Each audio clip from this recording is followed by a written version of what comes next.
Buenas tardes, queridos hermanos. El Señor les bendiga muy ricamente. Es para mí un privilegio otra vez el poder estar con todos ustedes en esta tarde. Creo que vamos a tocar temas y cosas muy necesarias y muy importantes.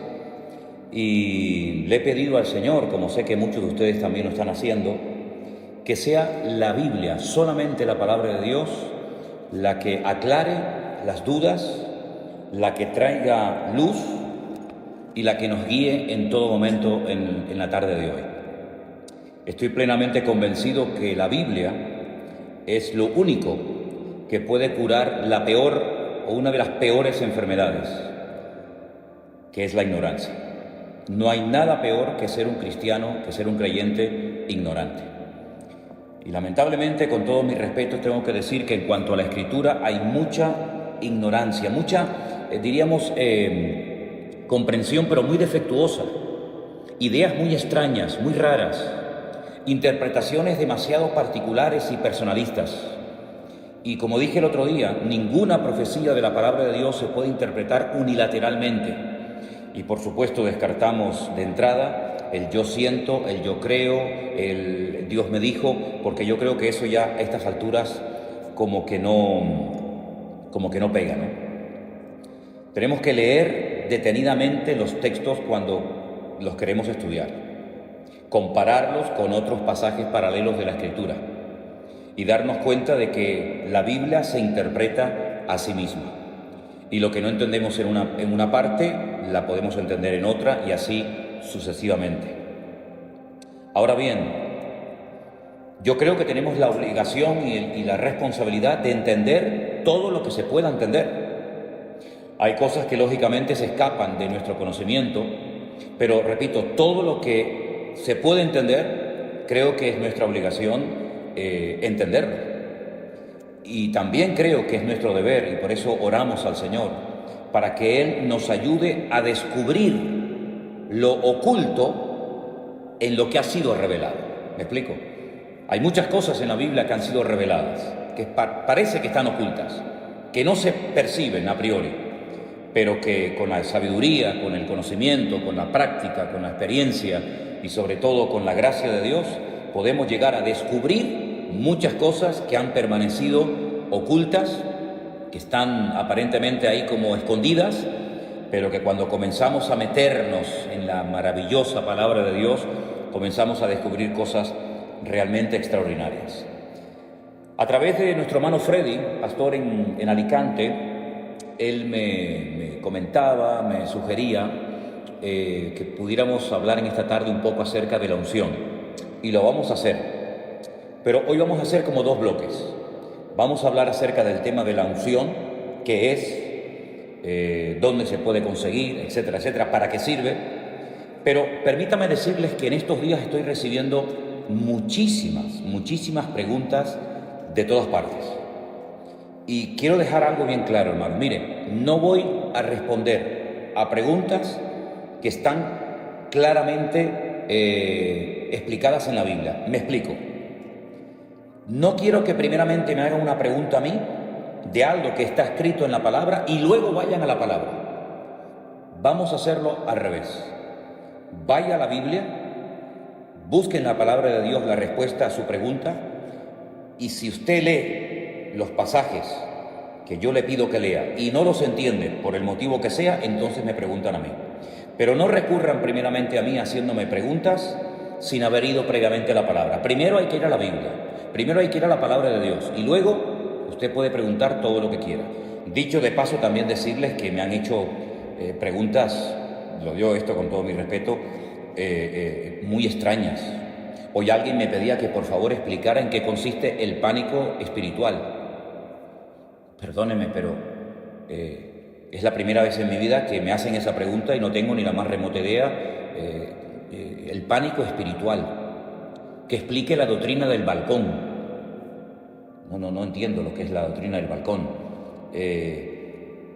Está circulando un vídeo por la República Dominicana que varios pastores y varios apóstoles, volvemos otra vez al tema de los apóstoles, que tienen que buscar en las páginas de la Biblia, sobre todo en el libro del Génesis, un pelo, una pluma, una hoja o cualquier cosa, y con eso que usted encuentre metido entre las páginas de la Biblia, usted sabe que hay gente que dentro de las páginas de la Biblia tiene metido millones de cosas.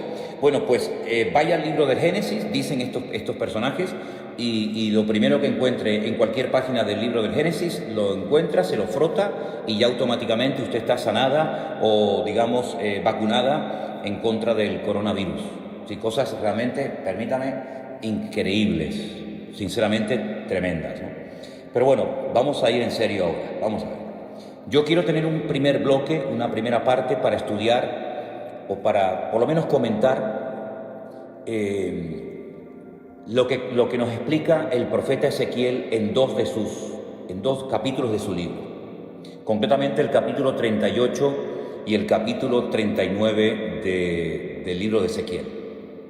Mucha gente me ha preguntado por estos personajes, por estas naciones que aquí se mencionan. Por ejemplo, en el capítulo 38 del libro de Ezequiel, en el versículo 5 y 6, se menciona a Persia, a Cus, a Fut, a Gomer, a Togarma, y algunos me preguntan, esas naciones que se mencionan aquí, esos países o esas ciudades, hoy en día, ¿a qué países corresponden? Bueno, vamos a empezar respondiendo a esta pregunta. Antiguamente, al actual país de Irán se le conocía como Persia. Usted sabe que los persas, junto con los medos, formaron un imperio que fueron el que derrotaron al imperio de los babilónicos, el rey Nabucodonosor. Los persas en la actualidad son los iraníes y los kurdos, que no tienen tierra, serían los medos, ¿vale? Así que ya tenemos explicada quién es Persia. Cus es Etiopía. Recuerden ustedes los cusitas. ¿Se acuerdan ustedes que había un problema porque Moisés estaba casado con una mujer cusita, con una mujer de color? Era de Etiopía. También se menciona a Fut. Fut en la Biblia es el país de Libia, ese país que está desarmado desde que murió Gaddafi. Es un país que está en constante guerra civil, pelean todos contra todos. Pues Fut es Libia. Gomer, en el versículo 6, Gomer y todas sus tropas son exrepúblicas soviéticas, y Togarma es la parte sur de Rusia. Ahora, cada vez, y si no al tiempo y lo veréis, cada vez se va a ir hablando más de Rusia, de China, de algunos países árabes y también, como no, de Europa. En las profecías de la Biblia, las que aparecen en el libro de Ezequiel, en el libro de Daniel y otros libros, yo por lo menos no veo por ninguna parte a Estados Unidos. Algunos dirán, pero bueno, Estados Unidos es una gran potencia económica, una gran potencia política. Sí, es cierto, no lo discuto, pero no pinta nada en el panorama, en el programa profético de Dios. ¿Qué le va a ocurrir a los Estados Unidos en los últimos tiempos? Pues mire, yo no sé si esta pandemia que estamos viviendo hoy en día tendrá algo que ver. Lo que se dice es que en Estados Unidos pueden llegar a haber millones de muertos. Y esto va a afectar mucho, sin lugar a dudas, la economía y la estabilidad norteamericana. Y con todo mi respeto, sé que hay muchos hermanos que me escuchan y me ven desde los Estados Unidos, y quiero decir esto con todo respeto. Para muchas personas, Estados Unidos siempre ha sido como una especie de paraíso terrenal, ¿verdad? Los países más cercanos a Estados Unidos, países centroamericanos, países latinoamericanos, siempre o muchas veces el sueño de muchos era poder ir a los Estados Unidos y conseguir un buen trabajo y poder empezar una nueva vida. Y no hay nada malo en eso, ¿ok? De hecho, los fundadores, los padres de Norteamérica vinieron de Europa porque buscaban una vida nueva, ¿verdad? Pero lo que no podemos caer es en el error de creer que Estados Unidos es como una especie de gran papá, una especie de Dios, y de esa manera ya todas nuestras necesidades materiales y espirituales están cubiertas. El famoso sueño americano, ¿verdad? Bueno, gloria a Dios por los Estados Unidos, gloria a Dios por todos los miles de misioneros que han mandado por toda la faz de la tierra, gloria a Dios por los millones de dólares que han salido de las arcas de las iglesias y de los bolsillos de muchísimos hermanos y ministerios norteamericanos, pero Estados Unidos, espiritualmente hablando, está en una crisis tremenda. Y los hermanos que viven en Estados Unidos lo pueden confirmar. Estados Unidos hace mucho tiempo que tiene que volver en genuino arrepentimiento al Señor.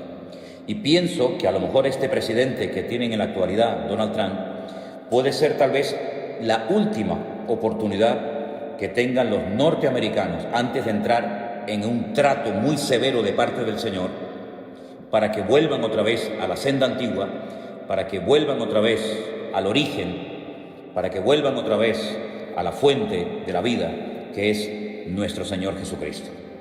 Entonces, el Estados Unidos no aparece en el programa profético de Dios, pero Rusia sí, y China también, y los países árabes también, y Europa también. Y por eso cada vez vamos a oír más de Rusia. Cada vez los chinos, por un motivo o por otro, cada vez se va a hablar más de ellos. Y de Europa, la pobre Europa, la pobre víctima que no sabe dónde meterse, no sabe hacia qué lado inclinarse.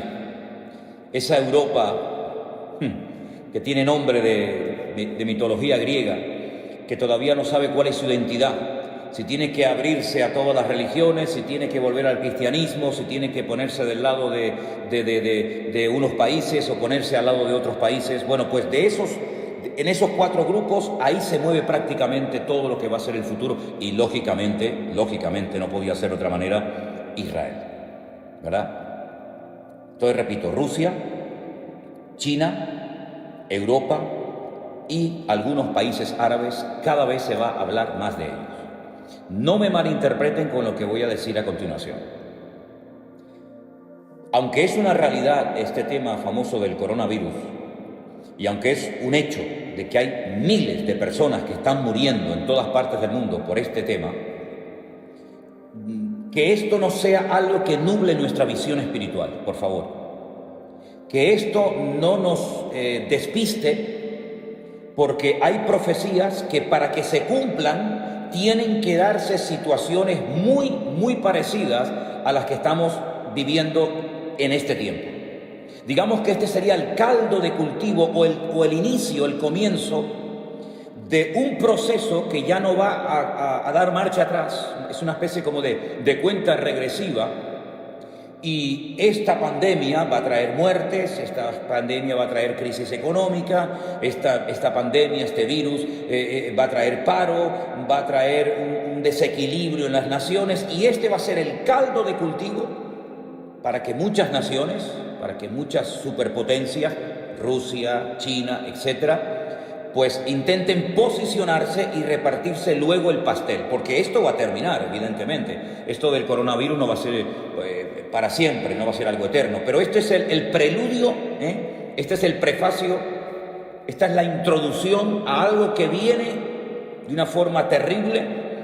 Y Rusia va a comenzar a posicionarse en la geopolítica mundial, y los chinos también, etcétera, etcétera. Es interesante notar que mientras ahora toda Europa o muchas partes del mundo están asustadas y están buscando mascarillas y respiradores por todas partes del mundo, ahora es China la que ofrece ayuda, la que manda médicos a Italia, la que manda aviones por aquí, la que manda aviones por allá, y también Rusia también está ahora como una especie de Papá Noel, una especie de niño bueno, repartiendo ayuda por todas partes del mundo. Ojo, porque todo esto es el principio de dolores. Y hay un nombre en la Biblia, en el libro de Ezequiel, capítulo 38 y 39, que es el nombre God. God es un nombre simbólico.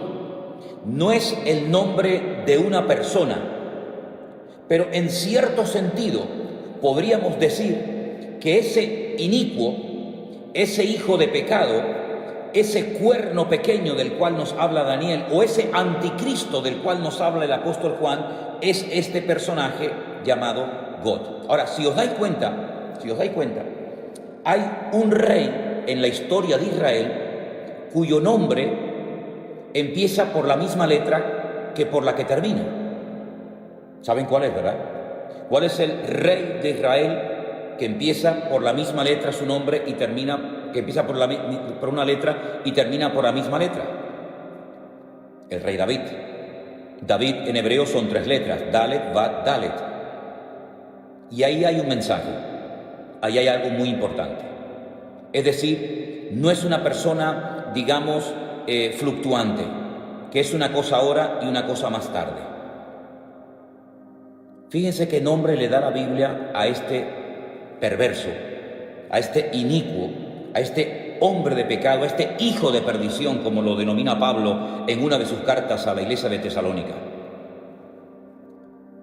A este personaje se le conoce en el Antiguo Testamento como God, y los judíos en Israel, en el judaísmo, se conoce a God como un hombre malo, al que nosotros denominaríamos o llamamos el anticristo. Y fíjense que su nombre empieza por la letra Gimel, la G en español, y termina por la misma letra, God, G-O-G. Es como una especie de imitación de todo lo que Dios, de todo lo que el Señor ha estado haciendo a lo largo de la historia. Es la última oportunidad que Satanás tendrá para poder alcanzar sus objetivos. Ahora, Satanás, por primera vez en toda la historia de la humanidad, va a ir en contra de su esencia. Porque el Señor Jesucristo dijo que Satanás es un ladrón que viene a hurtar, a matar y a destruir. Pero por primera vez en la historia, un instrumento tremendamente usado por Satanás, como va a ser este God o este anticristo, va a ofrecer algo que Satanás no puede ofrecer porque va en contra de su esencia. ¿Y saben lo que es? Paz y seguridad. Satanás, desde el día que se rebeló contra su creador, no ha tenido ni un día de paz. Es un ser atormentado, es un ser amargado, es un ser errante, no tiene amigos, no tiene familia, no tiene nada a lo que agarrarse.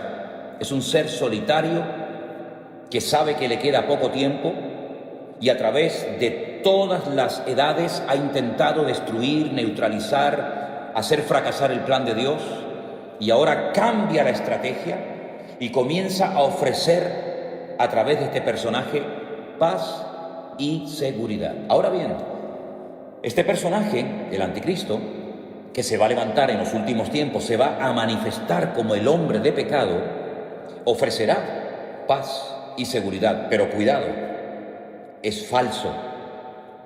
Da una imagen totalmente diferente a lo que realmente es. Lo pueden ver en el libro de Apocalipsis. Su apariencia es una cosa, pero cuando habla es otra. Entonces es muy importante ver los animales de los cuales se habla en el libro de Daniel, y nos dice la Biblia que es como un león, que es como un oso, que es como un leopardo. Es una mezcla de esos imperios que nos han precedido en el pasado, pero lo que va a hacer a los 3 años y medio de su reinado, de su gobierno, va a ser una traición. Se va a volver en contra del pueblo de Israel. Pero aquí también Dios sigue dominando y controlando el orden mundial. Porque, dicho sea de paso, si os dais cuenta, cada vez esta expresión que acabo de mencionar, cada vez se está oyendo más en la televisión, en las radios. El nuevo orden mundial, el nuevo orden mundial. Todo va a cambiar. La geopolítica, la economía, etc. Bueno, pues esto del nuevo orden mundial no es nuevo, por lo menos para nosotros los estudiantes de la Biblia, los que creemos en el Señor. ¿Por qué? Porque evidentemente viene un nuevo orden mundial. Dase en cuenta que ya, por ejemplo, uno de los grandes de Europa ya se fue. Esto era impensable hace unos años, que los ingleses decidieran marcharse de Europa, pero ya es un hecho. El famoso Brexit ha hecho que Inglaterra saliera de Europa, ya es uno menos. Hay una serie de países en este momento en Europa que no están dispuestos a echar una mano, a ser solidarios, por ejemplo, con Italia, por ejemplo, con nosotros los españoles, por ejemplo, con Francia. Hay una tirantez, hay una división interna en la Unión Europea, que de unión no tiene nada. Y por otra parte están ahí como esperando la oportunidad los árabes. Los árabes que van a jugar un papel fundamental en los últimos tiempos, porque los árabes tienen algo que el mundo necesita, pero se está tratando de desarrollar nuevas tecnologías, se está tratando de evitar que se dependa 100% del petróleo de los países árabes. Y ahora, por ejemplo, Estados Unidos está pensando en venderle de su petróleo al mundo. Y por otra parte tenemos a Rusia desde hace años con tecnología curiosamente alemana y norteamericana, parece mentira, tratando de hacer un oleoducto para suministrar gas a toda Europa y para que no dependamos del gas, por ejemplo, de Marruecos o de otros países. Es decir, que todo esto del coronavirus es un hecho, es una realidad, no cabe la menor duda. Pero también no nos olvidemos, hermanos, siervos de Dios, Iglesia de Jesucristo, no nos olvidemos que detrás de esta cortina de humo, detrás de este hecho del coronavirus, se están dando movimientos entre bambalinas que van a cambiar el rumbo de la historia de la humanidad, pero no les quepa a ustedes la menor duda. En los capítulos 38 y 39 del libro de Ezequiel se mencionan a Mesec y a Tubal. Sería muy bueno que ustedes anotaran esta cita, Génesis capítulo 10. En Génesis capítulo 10 se nos habla acerca de los hijos de Jafet.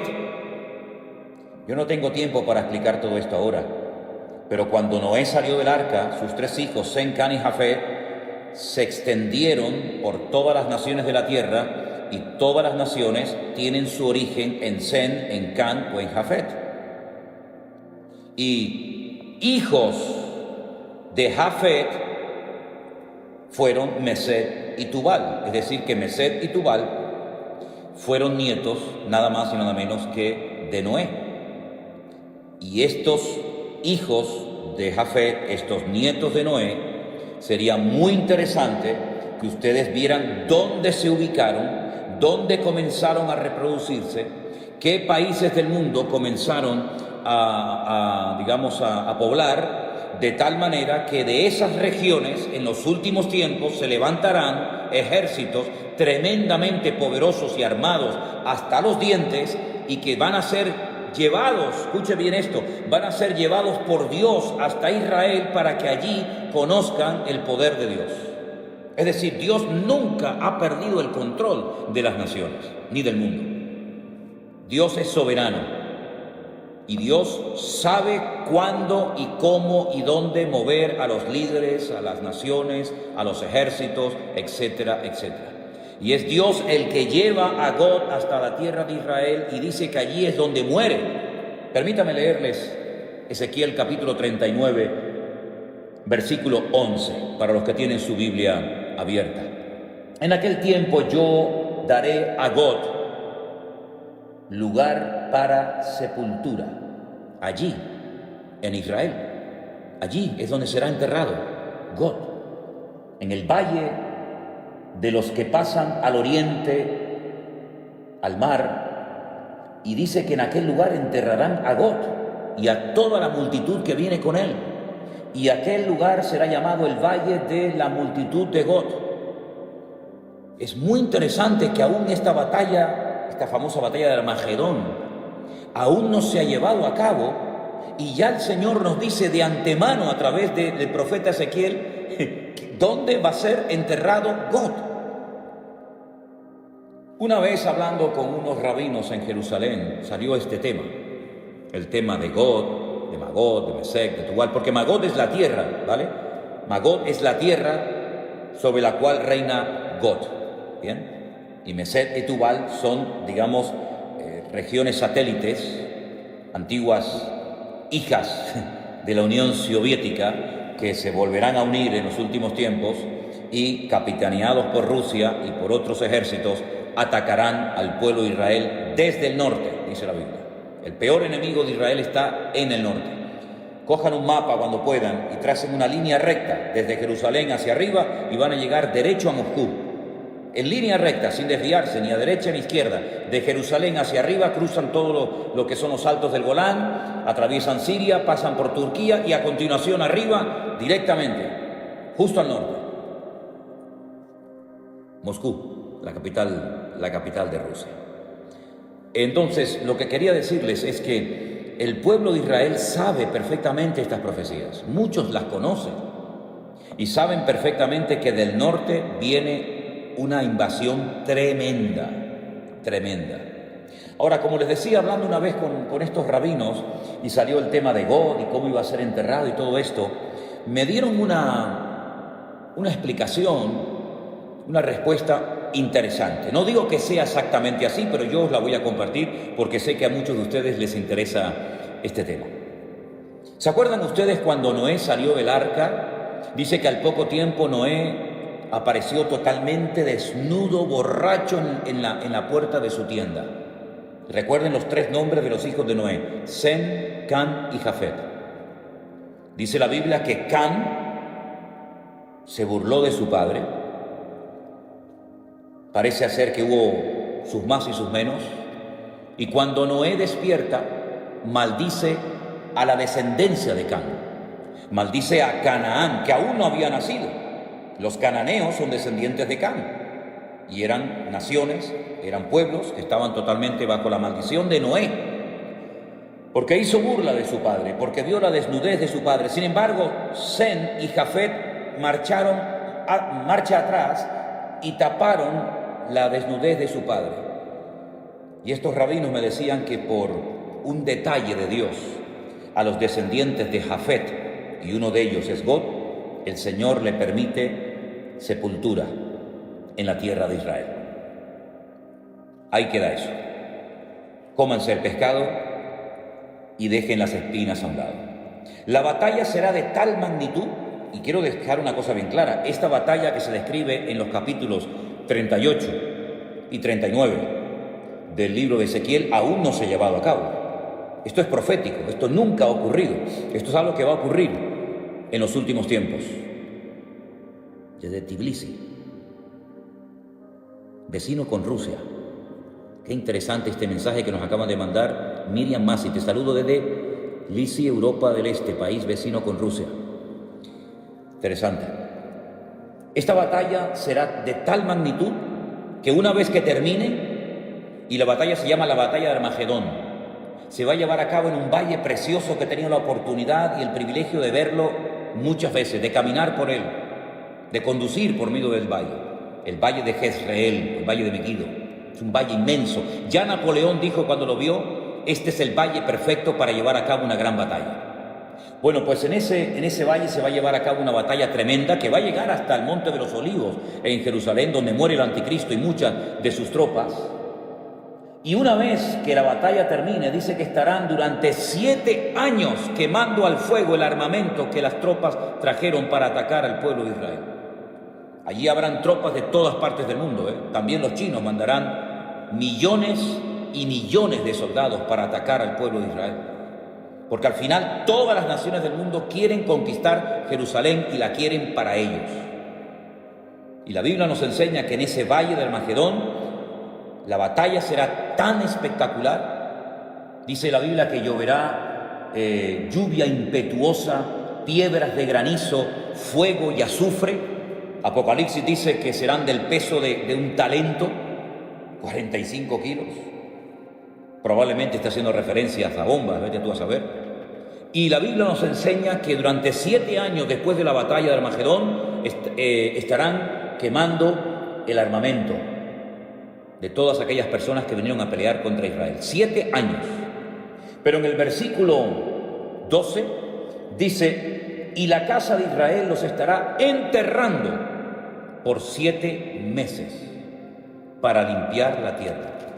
Fíjense la cantidad de millones de personas que mueren, que estarán 7 meses enterrando muertos. ¿Se acuerdan ustedes esas imágenes terribles que están en blanco y negro, que nos recuerdan la liberación de los campos de concentración de Europa por las fuerzas aliadas? Cómo se veían unos bulldozers, cómo se veían unos tractores enormes arrastrando multitudes y multitudes de cadáveres para echarlos en fosas comunes. Miles y miles de judíos que fueron enterrados como si fueran animales, sin ningún respeto, sin ningún honor, que fueron enterrados multitudes. Pues durante 7 meses, y la Biblia no miente, la Biblia dice la verdad, durante 7 meses estarán enterrando los cadáveres de los soldados que fueron a pelear contra el pueblo de Israel. Porque en esa batalla todas las naciones de la tierra sabrán que el Dios Todopoderoso es el Dios de Abraham, el Dios de Isaac y el Dios de Jacob. Los enterrarán todo el pueblo de la tierra y será para ellos célebre ese día. Tomarán hombres a jornal, versículo 14, para que vayan por todo el país para enterrar a los que queden sobre la faz de la tierra, para limpiarla, y al fin de 7 meses se hará el reconocimiento. Pasarán los que irán por el país, y el que vea huesos de algún hombre pondrá junto a ellos una señal para que entierren los sepultureros en el valle de Amón-Gog. Esta sería una tercera guerra mundial terrible, brutal. Y les digo algo más, estamos viendo cómo todas las naciones de la tierra están siendo afectadas, están siendo atacadas por un enemigo invisible, por un pequeño virus que mata. Pues miren lo que dice el capítulo 14 del profeta Isaías. Capítulo 14 del profeta Isaías. Dice, esta será la plaga. Qué curioso, ¿eh? Estamos en medio de una plaga. Pero es que hay otra plaga en el futuro, diferente a la que estamos viviendo ahora. Y esto es simplemente, como dije el otro día, un pequeño botón de muestra, un anticipo, un prefacio de lo que viene. Esta será la plaga con la que Dios herirá a todos los pueblos, habla en plural, que pelearon contra Jerusalén. Escuchen, la carne de ellos se corromperá estando ellos sobre sus pies, y se consumirán en las cuencas sus ojos, y la lengua se les deshará en su boca. Zacarías capítulo 14, verso 12, versículo 13. Y acontecerá en aquel día que habrá entre ellos gran pánico enviado por el Señor.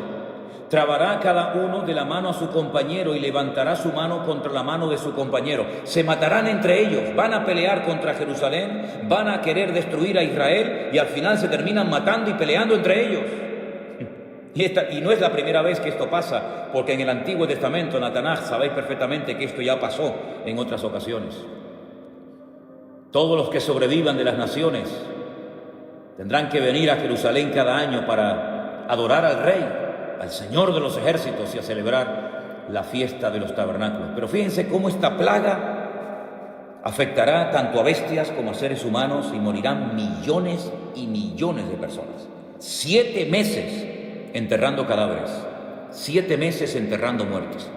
Todo esto lo pueden leer ustedes en Zacarías capítulo 14, en Ezequiel capítulo 38 y capítulo 39.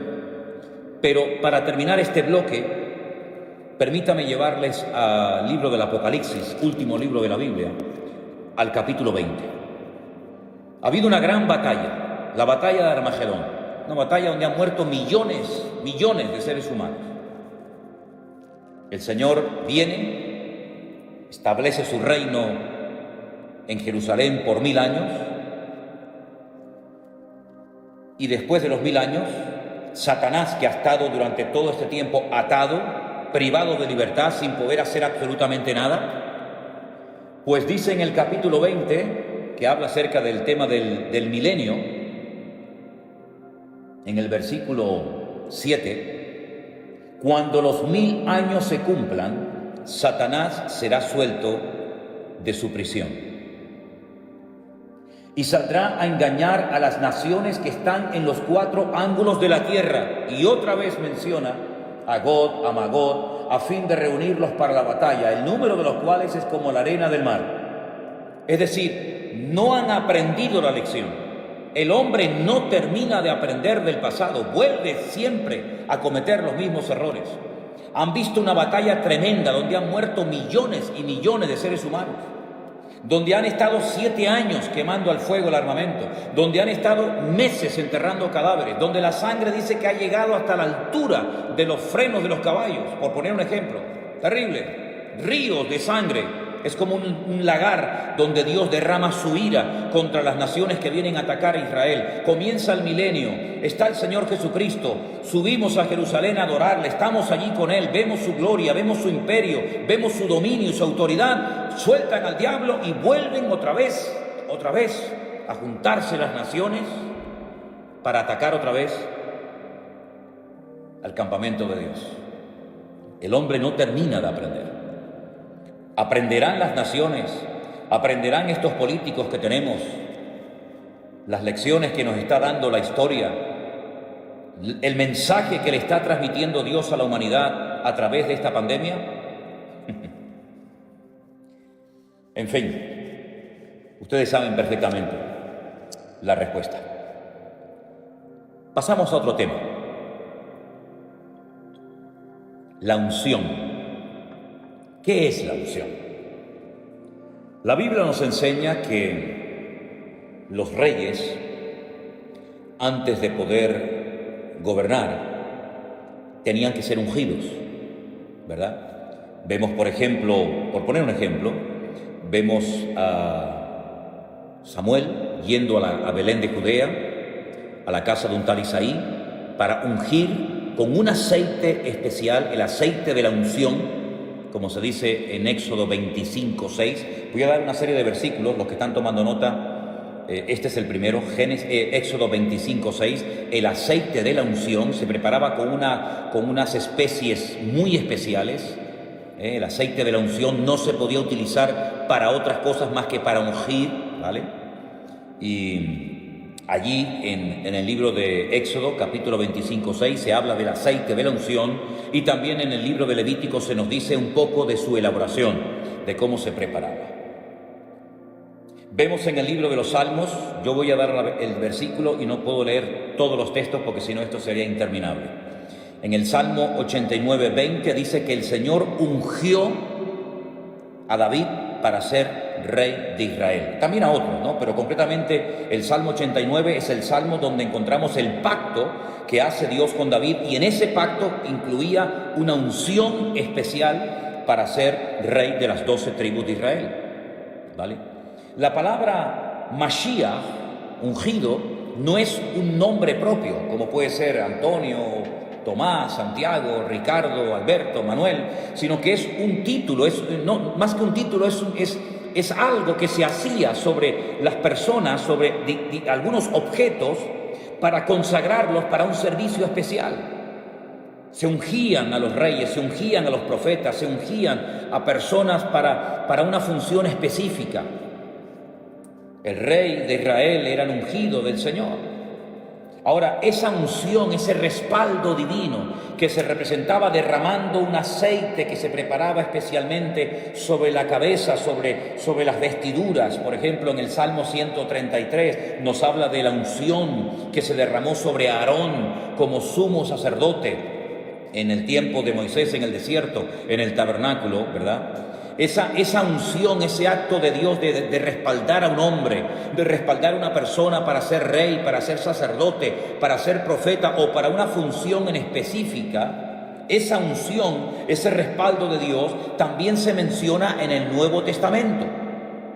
Pero ya no se ve a nadie echándole aceite sobre la cabeza a nadie para que reciba la unción. Es cierto que en el Nuevo Testamento hay algunos textos donde se habla del aceite. Por ejemplo, hoy encontraba un versículo muy interesante, y ese sí quiero leerlo, en Marcos capítulo 6, versículo 13, en el Evangelio según San Marcos, capítulo 6, versículo 13, yo no sé si se han dado cuenta de que ahí se menciona el aceite y la utilizaban los discípulos. Dice que echaban fuera demonios los discípulos, y ungían, derramaban aceite a muchos enfermos y los sanaban. Hay un momento en el que los discípulos les ponían aceite a los enfermos y eran sanados.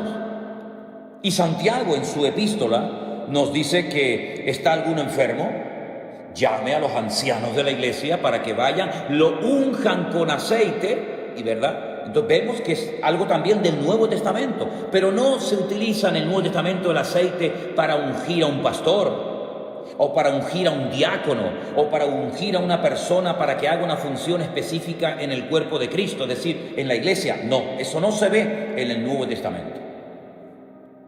Ahora, sin embargo, el Señor Jesucristo dice en el Evangelio según San Lucas que Él fue ungido para dar buenas nuevas a los pobres.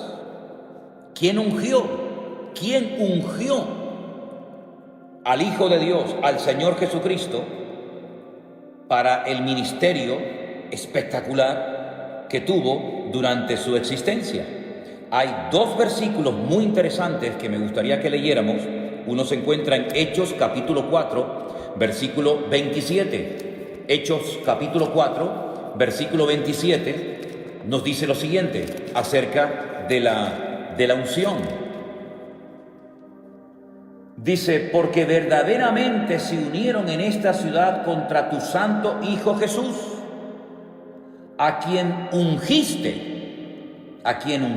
Herodes y Poncio Pilato, con los gentiles y con el pueblo de Israel. Es decir, Pedro hablando, dando una explicación coherente a los que allí estaban pidiéndole explicaciones acerca de cosas que estaban sucediendo en aquellos tiempos en la iglesia primitiva, dice que Dios ungió a nuestro Señor Jesucristo. También en el mismo libro, pero en el capítulo 10, Hechos capítulo 10, versículo 38, dice, y cómo Dios ungió con el Espíritu Santo y con poder a Jesús de Nazaret, y cómo éste anduvo haciendo bienes y sanando a todos los oprimidos por el diablo, porque Dios estaba con él. Otra vez encontramos en el capítulo 10 del libro de los Hechos una explicación muy interesante dada por el apóstol Pedro.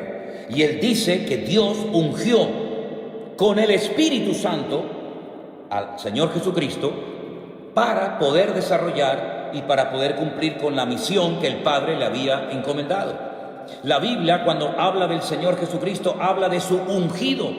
Salmo capítulo 2, versículo 2.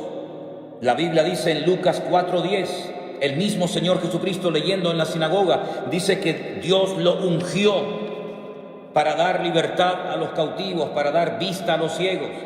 Hemos visto en Hechos 4:27, en Hechos 10:38, cómo el Señor Jesucristo fue ungido.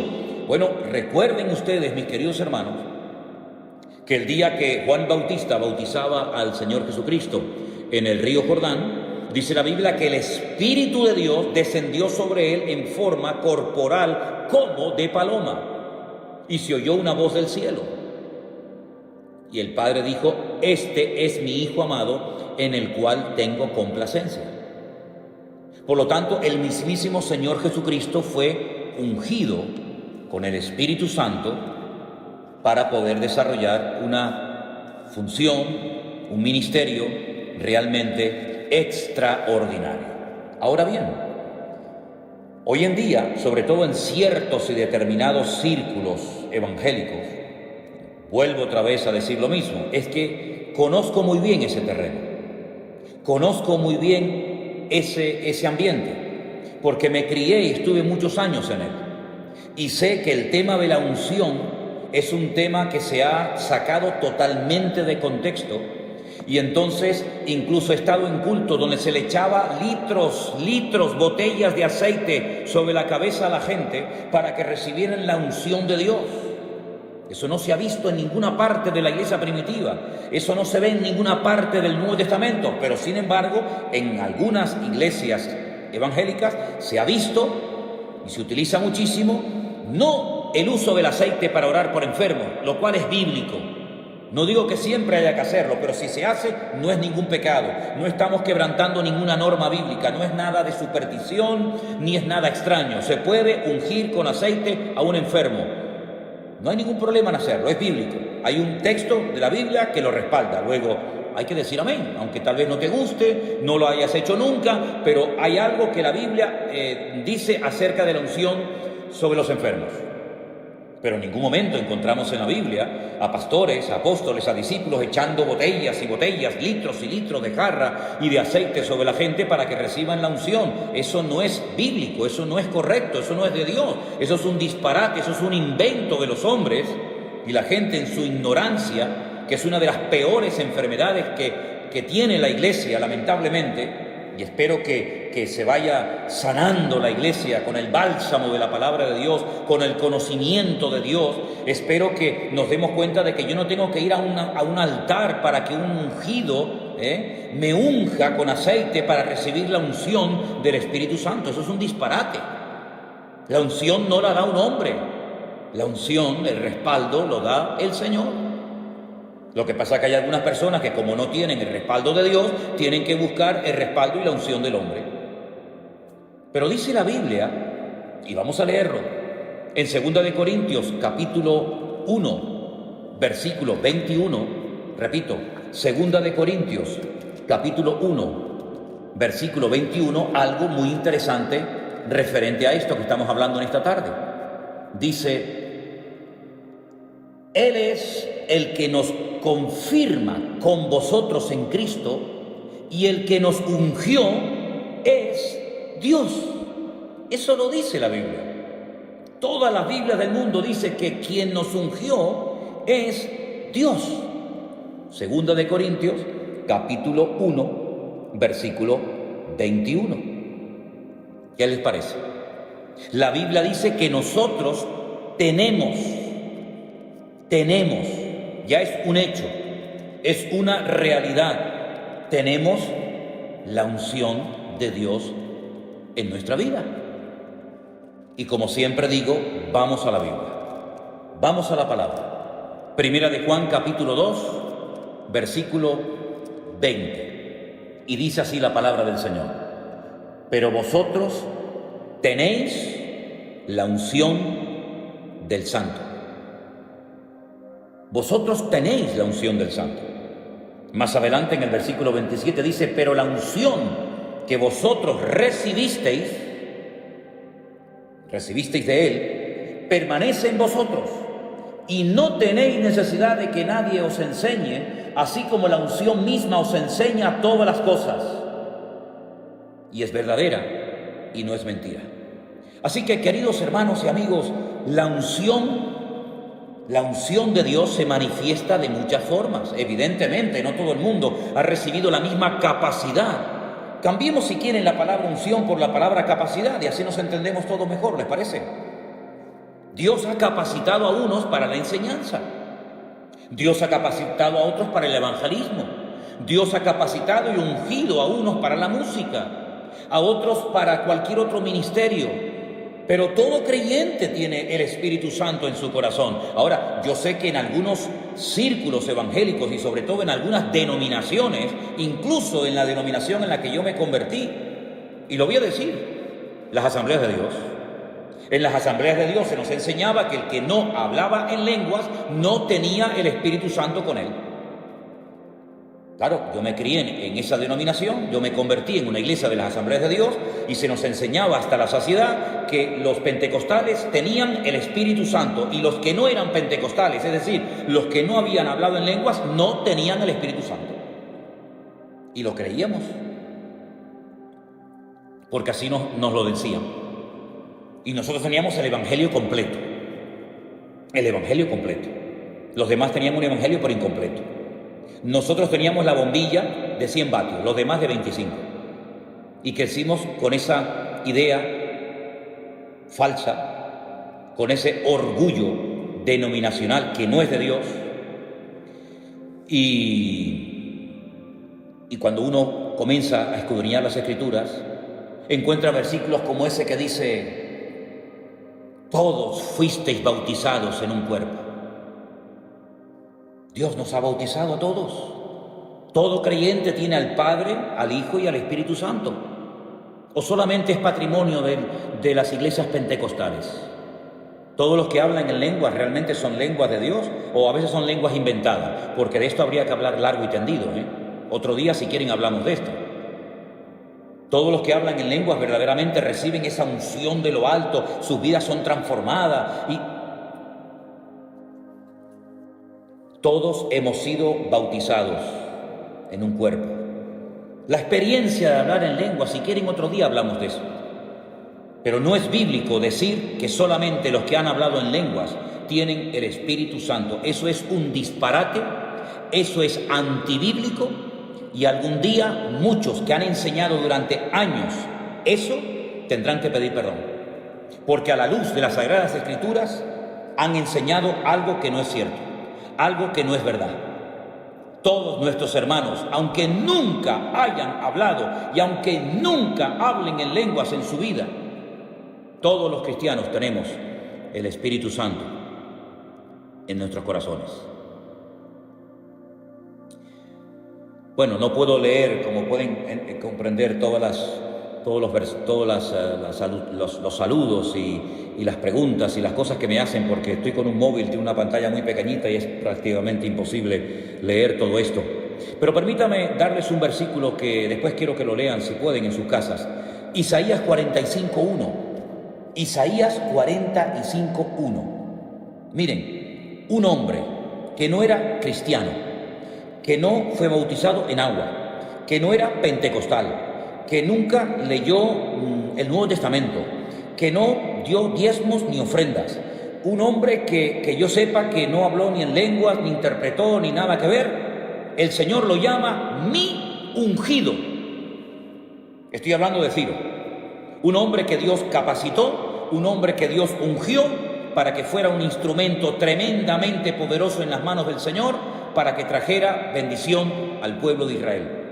Mi ungido, al que yo he capacitado, al que yo he dotado, al que yo he escogido, al que yo he apartado, para que sea mi ungido. También hay en la Biblia, en el libro de los Salmos, un versículo muy bonito, Salmo 105, versículo 15, Salmo 105, versículo 15, donde habla de mis ungidos. Y ahí entramos todos los creyentes, ahí entra todo el pueblo de Dios. Somos los ungidos del Señor, los Meshijí, somos los ungidos. También la Biblia nos habla de dos ungidos, que en Zacarías 4, versículo 14, son lo que en Apocalipsis se les llama los dos testigos, pero que Zacarías los llama los dos ungidos. Hay un libro de un pastor español donde él dice el nombre de estos dos ungidos. Ha tenido una revelación sobrenatural. Nadie sabe, ni siquiera los autores de la Biblia, ni Juan, ni Pablo, ni Santiago, ni Tomás, nadie sabe en la Biblia quiénes eran, cómo se llamaban estos dos ungidos, pero en ese libro que yo tengo en mi casa dice: los dos ungidos son fulanito y menganito. Punto. Interesante, ¿no? Por supuesto. Bueno, y también quiero leerles un versículo muy bonito del Evangelio de Lucas, capítulo 2, el versículo 26, donde hay unas palabras muy bonitas para que veáis una vez más cómo el ungido por antonomasia, el ungido de Dios, en singular, fue sin lugar a dudas el Señor Jesucristo. Yo les he dado versículos del libro de los Hechos, le he dado algunos textos en esta tarde de Lucas, pero miren qué versículo tan bonito de Lucas 4:18, donde el hombre que está orando, teniendo en sus brazos al Señor Jesucristo, pues Lucas 2:26, dice unas palabras muy interesantes y dice así. Esto fue el día que los padres del Señor Jesucristo lo llevaron para ser presentado en el templo, ¿vale? Y entonces dice en el versículo 26, le había sido revelado por el Espíritu Santo a este hombre, a Simeón, le había sido revelado por el Espíritu Santo que estaba sobre él, que no vería la muerte antes que viese al ungido del Señor. ¿Y quién es el ungido del Señor? El Señor Jesucristo, que en ese momento era un niño.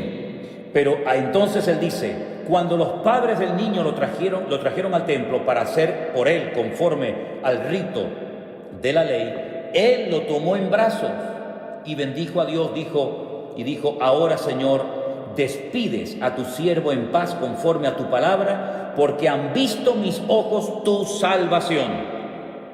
El Señor le había revelado a Simeón que él vería al ungido, al escogido de Dios, al Mesías, Mashiach. Por eso él se llama Yeshua HaMashiach. Mashiach no es un nombre, es la capacitación sobrenatural de Dios para poder ejercer la función a la cual Dios nos ha llamado. Pero todo creyente tiene la unción de Dios. Eso lo dice la Biblia. Todo creyente tiene la unción del Santo. Todo creyente tiene al Espíritu Santo morando en su corazón. Así que vamos a ponernos ya los pantalones largos, vamos a dejar de ser niños fluctuantes y niños ignorantes y vamos a dejar de ir a un lugar para que me unjan y vamos a dejar de pasar al frente de la plataforma para que el pastor me ponga las manos y me transmita su unción. Pero ¿en qué país vivimos? Vamos a ser serios, vamos a ser ya maduros. Una vez fui a una congregación, bueno, en varias ocasiones me ha pasado, pero recuerdo una aquí en Tenerife, un día, en una reunión se me acercaba un hombre y no hacía más que acercarse a mí y me quedé mirando y le dije, ¿qué le pasa? ¿Usted qué quiere? Y me dice, es que yo quiero que me traspases tu unción. ¿Qué cosa es eso? Claro, es que se van al Antiguo Testamento y ven cómo Eliseo le pidió al profeta Elías la doble unción que vino sobre él. Sí, pero no fue porque tocó un botón. Lean todo el proceso, lean sobre todo los lugares a los que llevó el profeta Elías a Eliseo antes de recibir la unción. Y le dijo, lo que estás pidiendo es algo muy difícil de conseguir. Porque es una unción, es una capacitación sobrenatural para un tipo de ministerio profético que él sabía que había recibido, y su sucesor, su siervo durante años, muy interesante, siervo de Elías, antes de ser siervo de Dios, tuvo que ir a Betel. ¿Qué aprendió? ¿Qué vio en Betel, hermanos? Tuvo que ir a Gilgal. ¿Por qué lo llevó a Gilgal? Tuvo que ir a Jericó, tuvo que ir a varios lugares, y después de ver todos esos lugares fue cuando recibió el manto de la unción.